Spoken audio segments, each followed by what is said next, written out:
அட இங்க rocket launch பண்ண போறாங்களா? இன்னைக்கு நான் இந்திரா காந்தி மியூசிக்கல் ஃபவுண்டெயினுக்கு போயிருந்தேன். இந்த இடத்துல தண்ணி நைட்ல டான்ஸ் ஆடுமாங்க. உங்களுக்கு நான் கடைசியா காட்டுறேன். அதுக்கு முன்னாடி வாங்க போய் ராக்கெட்டை பாப்போம். போற வழியில இந்த BTR 60 வண்டியை நிக்க வச்சிருந்தாங்க. உண்மையிலே நேர்ல செம்ம பெருசா இருந்துச்சு. போற வழியில பாத்து போங்க பாம்பு இருக்கும்னு போர்டு வச்சிருக்காங்க. சேஃபா போகும்போது இந்த மான்ஸ்டர் ஹெலிகாப்டர் நிக்க வச்சிருந்தாங்க. நான் பார்த்ததுல செம்ம பெருசா இருந்துச்சு. இந்த பிளேஸ் 1995ல இனாகிரேட்டட் பண்ணிருக்காங்க. அதுவும் கம்ப்யூட்டரைஸ்ட் ஃபவுண்டன் ஃபியூச்சரிங்கால ஃபைட்டர் ஜெட்டை ஃபர்ஸ்ட் டைம் பாக்கும்போது செம்மையா இருந்துச்சு. உள்ள 406 ட்ரீஸ் இருக்குன்னு போட்டுருக்காங்க. ஆனா இத கட் பண்ணனால 405 இருக்குமோ? மேல பார்த்து என்னோட கழுத்தே வலி வந்துடுச்சு. உள்ள 1 இல்ல 2 இல்ல 5 ராக்கெட் வச்சிருக்காங்க. இதோட என்ட்ரி டிக்கெட் 30 ரூபீஸ் தான். Monday and second Tuesday holiday இருக்கும். சரி ஆர்மியை பார்த்துட்டோம், ஏர் ஃபோர்ஸை பார்த்துட்டோம், அப்போ நேவி எங்கன்னு பார்க்கும்போது கண்ணாடி கேஜுக்குள்ள ஆர்டிபிஷியலா செஞ்சிருக்காங்க. ஒரு வேலை இதை ரியல்ல வச்சிருந்தா பிரம்மாண்டமா தெரிஞ்சுக்குமோ. நேவி ஷிப்புக்குள்ளே fighter jet helicopter safety boat இருந்துச்சு. 17 ஏக்கர் இடத்துல 70 அடி கல்லு வச்சிருக்காங்க. இத நேஷனல் மிலிட்டரி மெமரபிளா வச்சிருக்காங்களா. ஃபைனலா டான்சிங் வாட்டர் பார்க்கிறதுக்கு முன்னாடி இந்த வீடியோக்கு 1000 லைக்ஸ் வந்துச்சுனா ஒரு பிளானட்டேரியமுக்கு போலான்னு இருக்கேன். லைக் பண்ணி ஃபாலோ அண்ட் சப்ஸ்கிரைப் பண்ணிக்கோங்க. 7 மணிக்கு ஷோ ஸ்டார்ட் ஆயிடுச்சு, வாங்க பாப்போம். ஏய்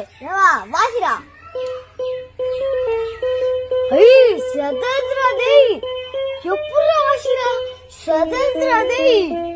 அப்பா ஒரு வழியா ஷோ முடிஞ்ச உடனே தாத்தா கிட்ட கல்லபுரிய சூட வாங்கி சாப்பிட்டு வீட்டுக்கு சேஃபா போயாச்சு.